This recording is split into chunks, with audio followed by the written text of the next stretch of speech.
Now for this part, notice how the ball joints are very stiff. For that, I have two ways that you can do it.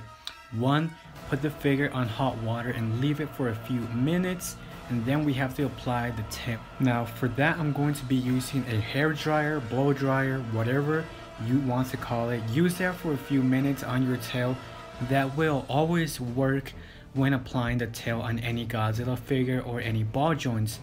Now I'm leaving it for a few seconds, but don't do it super close since you do have the potential of damaging the material. Now you want to get the ball joint or the tail and apply it right there, and you shouldn't have any problems. Now I noticed that mine went in very easily, but it was also coming out very easily. Now that was because the material, the plastic, was still hot, but I have a feeling that I got a damaged one. Next, what you want to do, you saw that some of the ball joints on this Godzilla are very stiff. Now you can leave it on water for a few minutes, very hot water, but not over the top. And now I'm using the hair dryer on this figure to make the ball joints soft enough to get enough movement wherever you want those areas to move. Now apply them directly on the figure all over his body so the material gets hot enough, and that allows better movement. On my figure, I was having trouble around his arms and legs / knees, so I'm going to be applying that directly on those areas to get better movement.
Now let's talk about this figure and get into the review.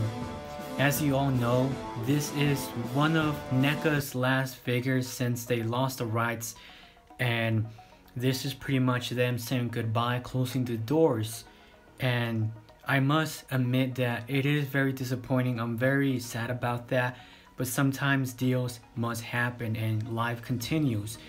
And with that, they have very much impressed me with this figure, and I'm not sure about the other one, the Godzilla vs. Biollante, but this is the current figure that I have from them, one of their last. It's Godzilla Tokyo SoS, and it's one of the Millennium versions, and it looks very beautiful. It's the Scar version, and I must say, for them delivering one of their last figures, it has to be one of the best figures. And surprisingly, it's very heavy. It's the one figure that has a little bit of heft to the package. The weight of this figure is different from others, very heavy as I told you. It is also extremely long. I believe this is the longest Godzilla that we have ever gotten from NECA.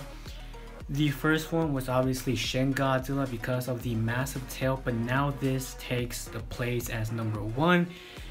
Details are very impressive. I was comparing multiple figures that I have, and honestly I could not tell the difference between a Monster Arts and a NECA figures.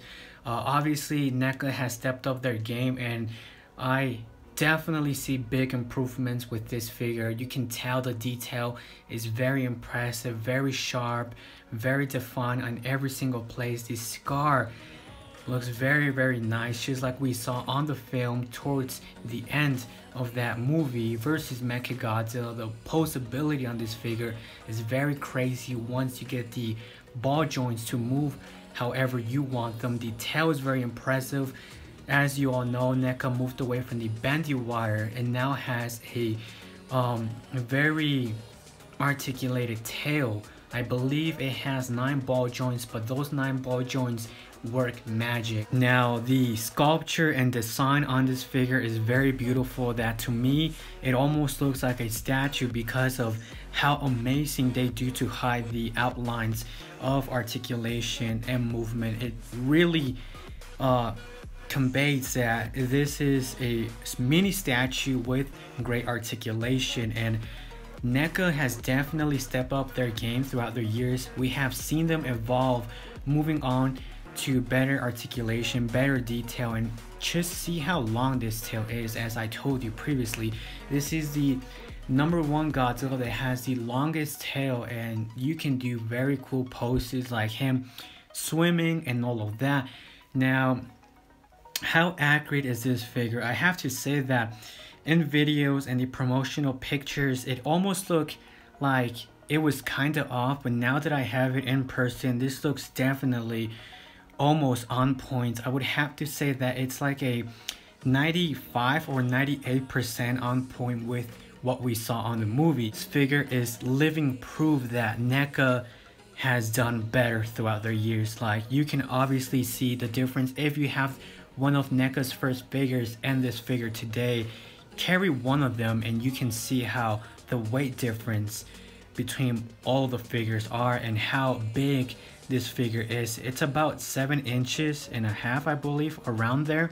NECA typically does figures around 7 inches, but this one has to be the longest and one of the tallest. Even comparing it to Monster Arts figures, definitely. Do I recommend this figure? Yes, I do, and you better buy this figure because NECA already lost the license, as I told you, and they won't be making any more figures. So what you see on stores, what you see online will be one of their last. No more manufacturing for NECA, so those will be the last figures, and this is definitely a banger. This is definitely a well worth figure. Comparing it to other figures, you can see how NECA has evolved with size. It is the tallest, the most detailed Godzilla figure that they have ever done, and I give a lot of props to NECA. Like, honestly, I think you could see the dedication and love that they were putting into one of their last figures, and even the King of the Monsters. You guys know that I'm a huge fan of that line, and those are my favorite, but this one has to take the place as #1. You guys know that I am a fan of Godzilla 2000. I grew up watching Godzilla 2000 and beyond, so this holds a special place in my heart. And I have to say that NECA wasn't perfect. Obviously, when they started, they had a lot of problems, but they definitely improved. Now, moving on to articulation, just look at how much articulation this figure has. And gosh, sorry about that. The neighbors are always typically loud, but yeah, moving on. This has a lot of articulation around his arms, and even just look at how crazy this is. Like, the engineering of articulation on this figure is beyond amazing. It's one of the best that I have seen from any NECA figure today. I'm not sure about the Godzilla vs. Biollante, but this, just look at how crazy the head can move all the way up. It really gives out like that pose where you see Godzilla shooting up his atomic breath at Mothra, or even Godzilla Final Wars. Like, it just has that feeling, that vibe, and just look at that. The way they engineer this part is brilliant. How you can still get enough movement without damaging the figure. It's almost like a cave, or like something that covers up that place but still has details underneath if you look. Moving on to his knees and legs, that has great amount of articulation as well. As I told you, this is one of their last figures. Godzilla SoS and Godzilla vs. Biollante. Do not skip on them or on the special variants. They are the last, and they are definitely worth.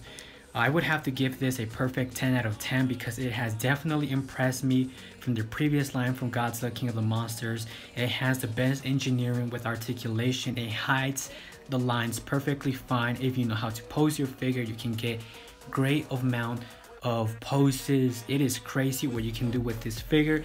As for accuracy, it is spot on.